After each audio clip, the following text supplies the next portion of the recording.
Hello everyone and welcome to class number 4. Today we cover sections 4.1 to 4.3, graphs and behavior of exponential functions. You are hopefully still working on project 1, which is due at by midnight of next class. So whatever date is over there, midnight of that date is when this first project is due.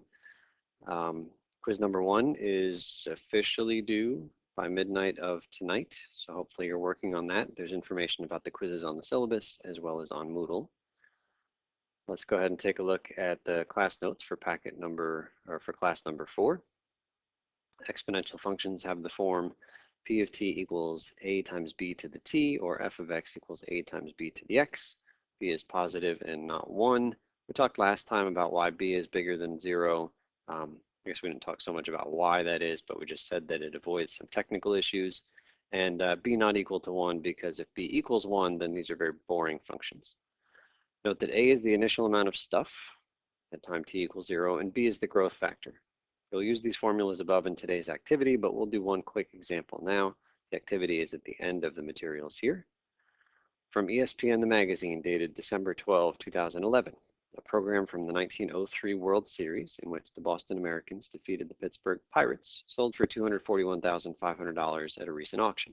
Its original price, a nickel. The only other known program from that first fall classic is in Cooperstown. What was the annual percent growth rate in the value of the program? Okay, so what we're going to do is just write down that first formula from up above. P of t is a times b to the t. If we have something growing by the same percentage every year, it's an exponential function, so that's our standard formula. And I'd really like to be able to use this fact. A is the initial amount of stuff at t equals 0. So we've got two pieces of information here. In 1903, the publication cost a nickel, and in 2011, it sold at $241,500. So if I want to be able to use A as the initial amount of stuff at t equals 0, then I need to define t equals 0 to be 1903. That's the choice that we're going to make. And as soon as we make that choice, the value of A is free. It's a nickel, $0.05. Okay. Next thing to do is figure out, okay, if 0 is 1903, then what's 2011? So we got to subtract 2011 minus 1903, and we get 108 years. So that means that 2011 is 108 years into this experiment. So if we're going to plot or think about a point t and then the price, then what we just found is that 108 years in, it is worth $241,500. We can take that and plug into our formula here. So this blue equation on the left-hand side, P of t is the value, 241,500. A, we got for free because we made a good choice. It's 0.05. B, we don't know. T is 108 years for this data point. And this is a pretty easy equation to solve for B. So we'll first divide both sides by 0.05.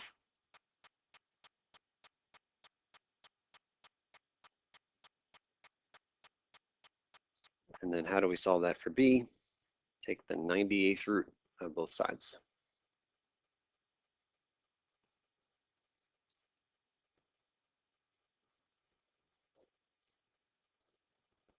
Technically plus or minus because it's an even root, but we're never choosing a negative value for B, so we'll just leave it and we'll get a decimal from the calculator. To get the 98th root, type 98, go to math, and then select number 5, that x radical.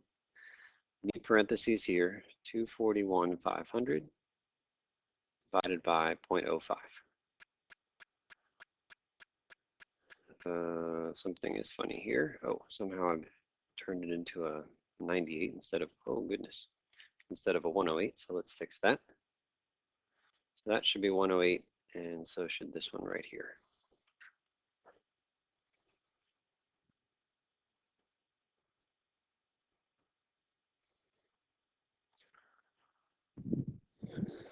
Okay, here's something nice you can do on the calculator if you don't want to retype, but you have something that's very similar. Hit second and then enter, and it retypes that line. I want to jump to the beginning of the line. You could just keep hitting the left arrow, but if you hit the up arrow, you go to the beginning of the line. And I'm going to type in 108, and I'm going to do second insert to get that 0 in there.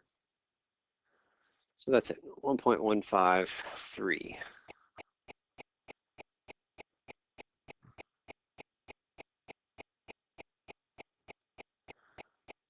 Okay, so that means that our final function here, copying the first equation we wrote in blue, A is 0.05, B turns out to be 1.153 approximately, and then T is T. So the question, well, we haven't answered it yet. It says, what was the annual percent growth rate? So I'm hoping that you can look at this 1.153 and just know what the annual percent growth rate is. But even if you can't, I'll give you a little hint. There's a formula that will always help you here. And that's that the B that we just found up above is always 1 plus R, where R is the annual growth rate. Well, I want to get rid of the word annual. I'll just call it growth rate.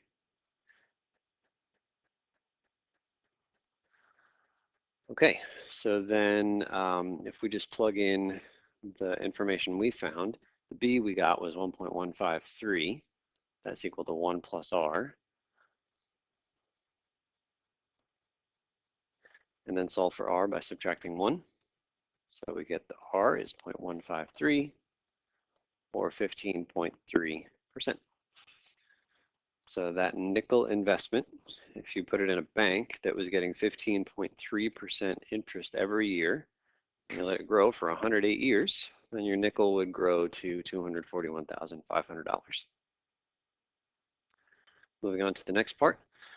Assuming the growth rate we just found, what would the program have sold for in 1973?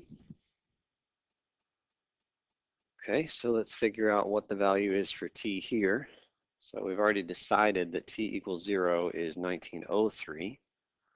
So T equals some other number is going to be 1973. Okay, so clearly it's 70 years into our experiment. And then we might have to, well, we'll do a problem out here. Let's just plug into our red formula, P of 70. That's going to be the value 70 years in, which is 1973. 0.05, 1.153 to the 70th power. So we're going to type that on the calculator, but don't do it just yet. Maybe we could make a guess. We know that this whole experiment lasted 108 years, and 70 of them have already passed by the time we get to 1973.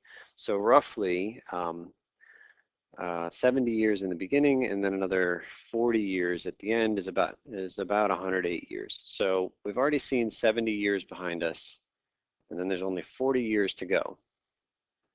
And we know that at 0 years, the thing started at a nickel, and at 108 years at the end of this, it was 241,000. So the question is, what number are we going to get to at 70 years? Well, it's definitely between a nickel and that number that's about $250,000. But the question is it halfway between? Is it more than halfway between? Feels like it probably should be more than halfway, because 70 is more than halfway out of the 108 years. So, you know, will it be 120,000, 150,000, 100,000? Will be less than half? Let's go ahead and type this into the calculator. So we're just going to do 0.05 times 1.153. Okay, I don't want to retype that number. Well, in fact, I will retype that number, just to show you that it's a bad idea to retype the number, especially if you make a mistake.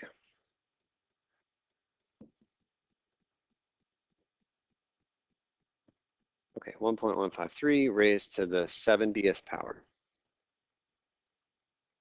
Okay, so I get that. All right, so forget about that answer in the scheme of this problem, but I just want to show you that it would have been much better to use the previous answer. So I'll do second entry, and I get that. So that's the 1.153, but then there's all that change. So why don't we do this? 0.05 times second answer to the 70. This way, we get all the change without having to write it all out. This is the most accurate way to use your calculator. This will get us the best accuracy possible. And let's see, The rounded answer for us is $1,064.20. Here it's $1,074. There's no need to be off by 10. All we have to do is use the technology. So it's okay to write things down rounded, but use the full answers in the calculator whenever you can. Okay, $1,074.38.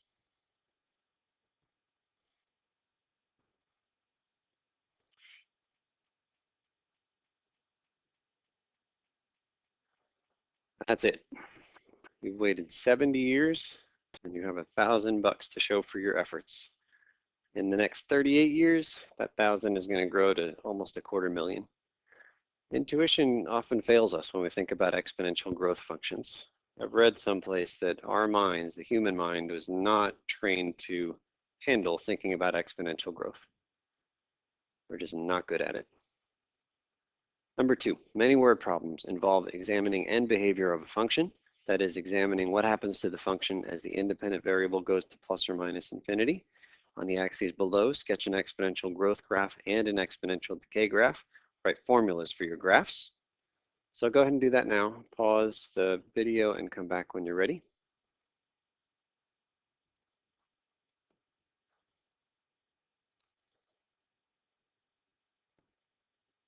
Okay, if you're back, hopefully you've got something like these two here. The one on the left is exponential growth. The one on the right is exponential decay. It said write formulas for your graphs. So you can make up a formula, but the idea here is it's supposed to be a times b to the x. So a could be anything. I'll say it's 3. Turns out it's that number right there. But the b here has to be something bigger than 1 if we're going to be in exponential growth. So maybe 2 to the x.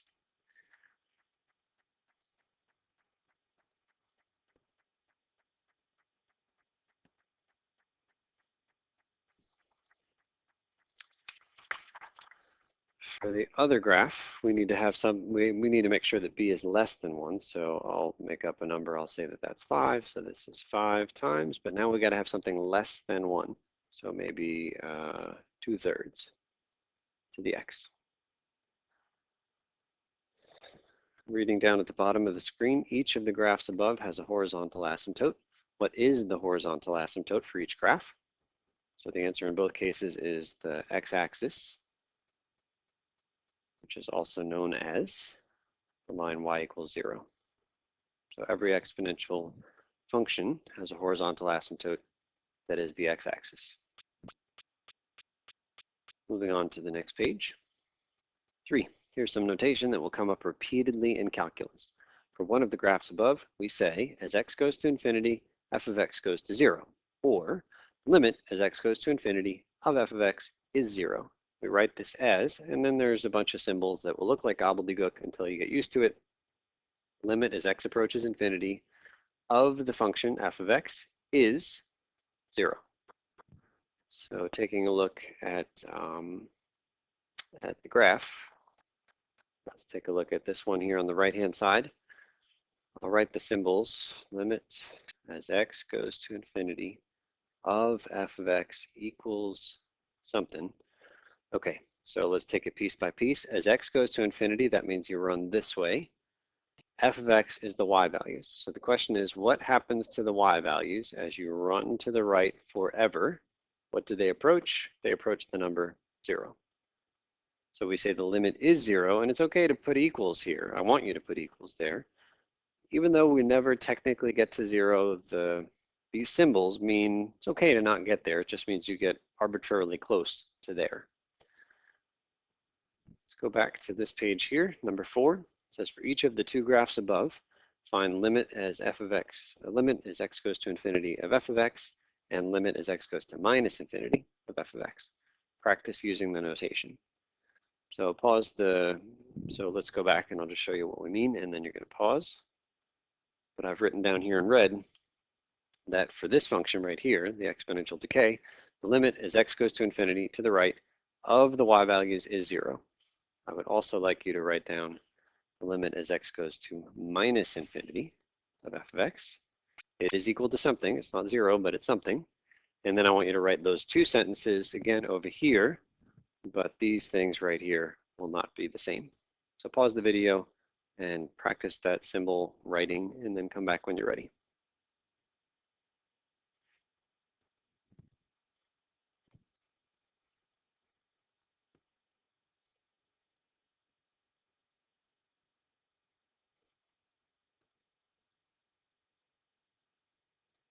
Okay, let's see how we did.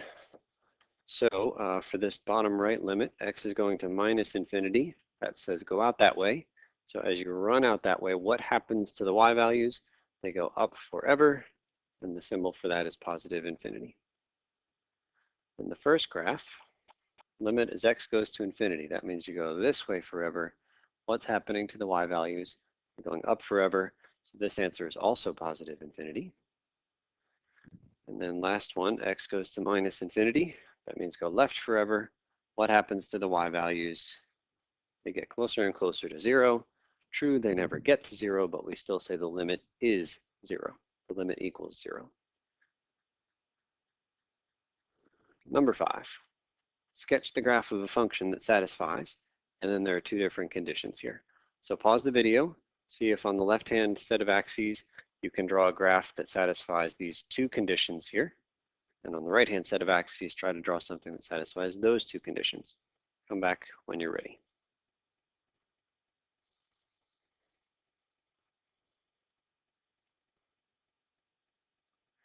Okay, hopefully we did all right here. Let's work on it together now. Limit as x goes to infinity is 2. So x goes to infinity. That means you run to the right. And we're supposed to get closer and closer to y equals 2. 1 and 2. I'm going to put a dotted line over here. And all I need to do is make sure I get closer and closer to that dotted line. It's okay to pass it. So maybe we go up like this, and then eventually something like that, where we get closer and closer to 2 as we run to the right forever. And then let's do the other piece. As x goes to minus infinity, that's this way, the limit, the y values, are supposed to go to minus infinity. That means they're supposed to go down forever. So at some point, this guy can do crazy things, I don't know, but at some point it needs to go down forever. If you go left forever, you go down forever.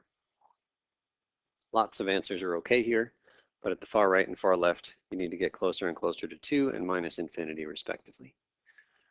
Okay, taking a look at part B, and if you didn't get part A, but now you kind of get it, maybe pause the video and come back here when you're ready, but give part B an honest attempt. So the first limit, we'll do this here in blue, x goes to infinity, that's to the right. The y's are supposed to go to minus 4. So we'll put negative 4 down here, put a horizontal line, and I know that as I run to the right, I need to get closer and closer to that thing. So I don't know where it starts, but I will do something like this, where we level off at negative 4. And then the other piece, as x goes to minus infinity, that's to the left forever, the y's need to approach 3. So I'm going to draw a line up here at 3 and say as I go left forever, I better approach 3. So it can do all kinds of crazy things here, but eventually it needs to head towards 3. Could be above that asymptote or below, I don't know, but eventually heads to 3. 6, let's refresh our memories about compound interest. What's the difference between a bank account that pays 12% interest once a year versus one that pays 1% interest every month? Which one would you choose? Okay, 1% interest, sorry, 12% interest once a year. You just get one lump sum interest payment at the end of the year. It's 12% of the principal. That is the amount of money you invest. 1% a month for 12 months feels like it's the same as 12% a year, but it's not, because you invest your money at the start of the year, say January 1st, and then you wait a month, and at the end of that month, you're given 1% interest on your money. And then in the second month, it feels like you should just get the same 1% interest again, but the difference is that you now have some more money in your account on February 1st than you did on January 1st, because you got interest for January. So the interest you get in February is going to be 1% of a bigger number. And so you'll get more interest in February than in January.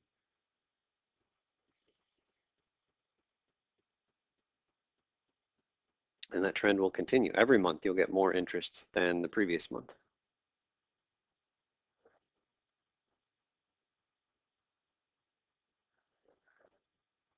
Another way to think of this is that your interest begins to earn interest.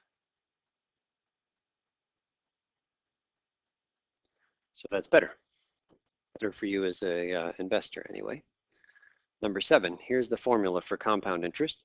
A of t equals p times the quantity 1 plus r over n to the nt. Pause the video and read through all of these symbols. See if you can make sense of what all the letters represent. Come back when you're ready. Number 8, in project number 2, you'll explore this formula in detail. For now, let's just use the formula to answer this question and the next one. At 5% interest, compounded monthly, how much would $1,000 grow to in 10 years? How long would it take to grow to $5,000? Okay, so we'll start with our formula. I think it's A of t, yeah.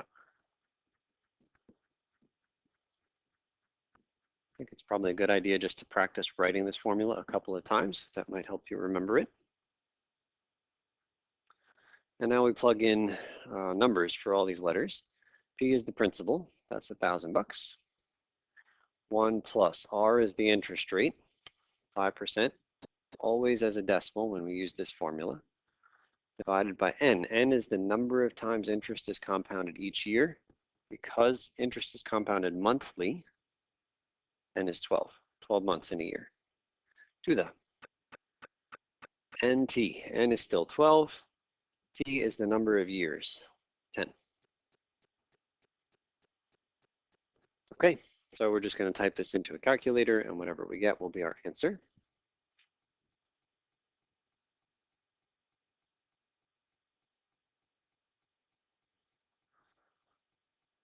Okay, so 1,000 times 1 plus 0.05 divided by 12. One thing I'd encourage you to do, it's very easy to do this. If you do that, you will get it wrong. Pause the video, see if you can figure out what's wrong with that. Hopefully you recognize that you need parentheses here. So this will be correct now. Oh, didn't put parentheses. This will be correct now. But probably better than any of that is to just do the darn multiplication in your head and just put the single number 120 up there. That might be the safest thing to do. Okay, $1,000 has grown to about $16.47 and 1 cent.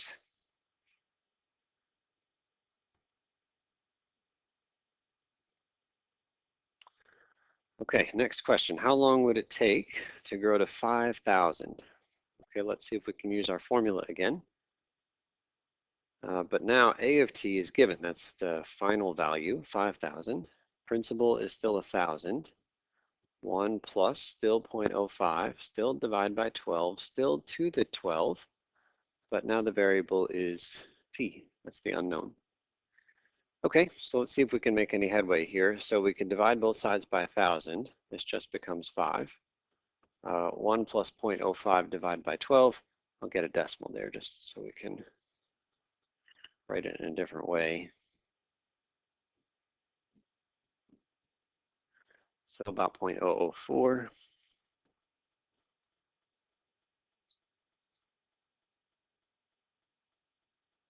And that's raised to the 12t. We're trying to solve this thing here for t. Well, how do we get the t out of the power?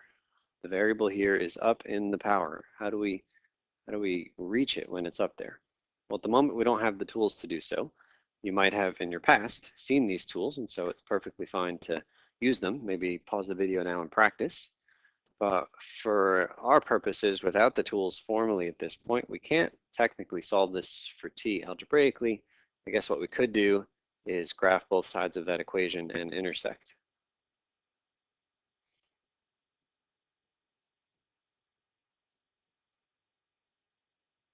Don't forget parentheses right up there.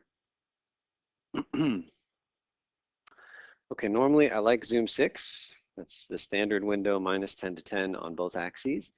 But for a problem like this, I think it's better to just kind of analyze what's going on. So let's manually enter in values for the window.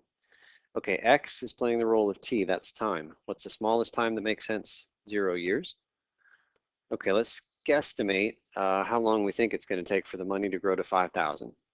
In 10 years, we were at 1,600. Will it take 20 years? Will it take 30? Will it take 50? I don't know. Be generous. I'll say 50. If we need to go further, we can. X scale, well, it's up to you. That just tells you how often you're going to get a hash mark. If I put it every 5, I'll get 10 hash marks up there, maybe 11. Okay, Y min. Y is, what is Y? Oh, Y is, well, it's basically how much money we have, but we divide it by 1,000.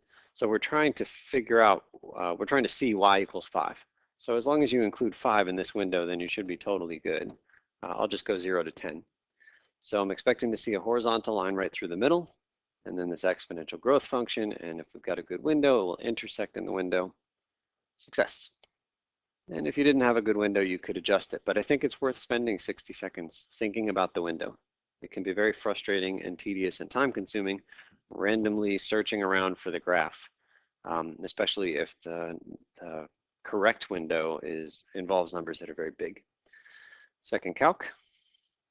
Number 5 is intersect. Hit enter 3 times, and we will have our estimate. X is 32.25 roughly, and Y is of course 5.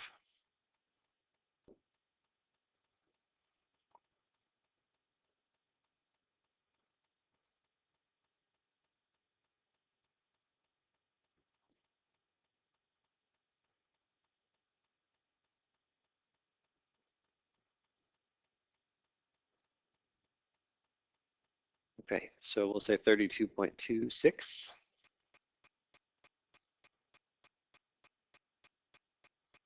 And that's the number of years. So that's how long it would take. Like I said, soon enough we'll have an algebraic way to solve that problem, but for now, all we can do is use the graphing capabilities of our calculator.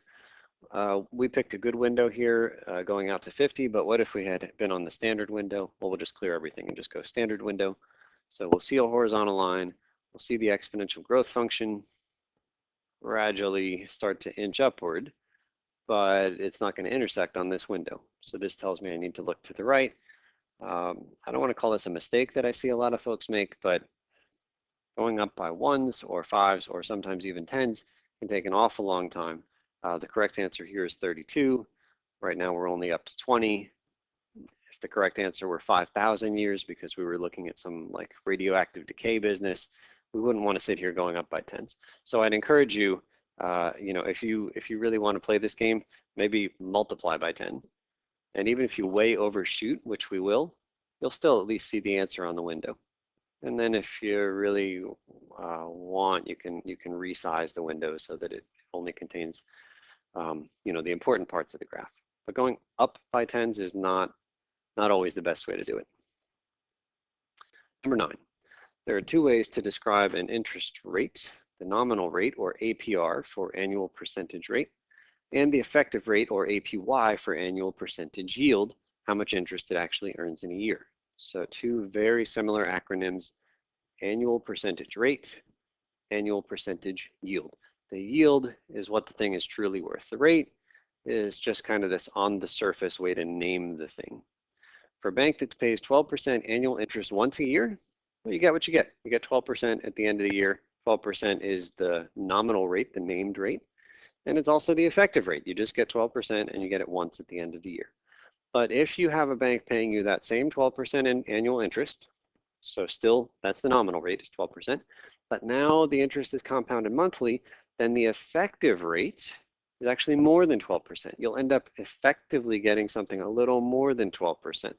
So let's calculate this effective rate, or APY. So the easiest way to calculate this, I guess it's easiest to use the formula I give you here, but don't look at the guy behind the curtain. We'll ignore that formula for now. But let's suppose that we invest $1 for 1 year. And let's use the formula at the top of this page. So we'll copy it down here. AFT is P times 1 plus R over N to the NT. And now we'll start plugging in.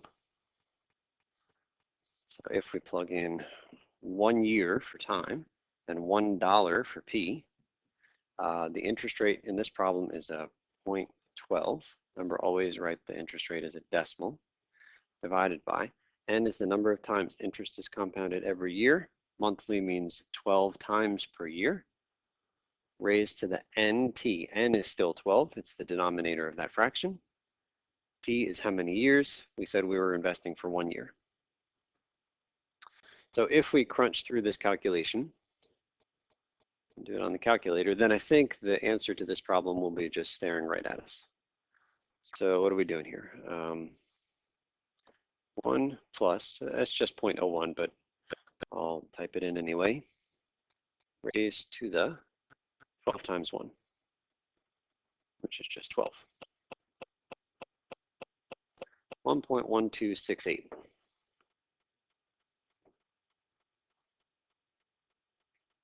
Okay, can you look at that and decide what the effective annual interest rate is? How much money did you actually earn in interest? Well, you earned 12 cents and change, right? 12.68 cents. So if you just earned 12 cents, then that would be a 12% yield. We invested $1, so if you get 12 cents out of it, that's your 12%. But we got some extra, and that 6.8 is part of the effective annual yield, or APY. So the APY is actually the number that we just found. Subtract off the original $1 that we invested. So 0.1268 or 12.68%. So effectively, it's like you were investing in an account that paid you annual interest, not compounded monthly, but just giving you straight annual interest once a year. But the interest rate here would be 12.68% instead of the flat 12%.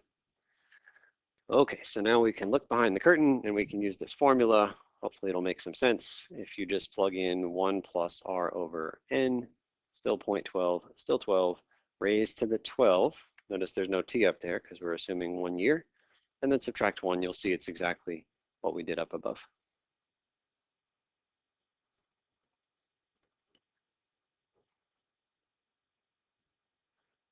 Okay, if we go to the next page, we'll see our activity. Skip past this momentarily. You'll find the learning objectives right there in the usual place. We're not going to go through them in this video. At the top here, you will find the answers to the activity. Probably don't start looking at them until you've given an honest effort on the activity.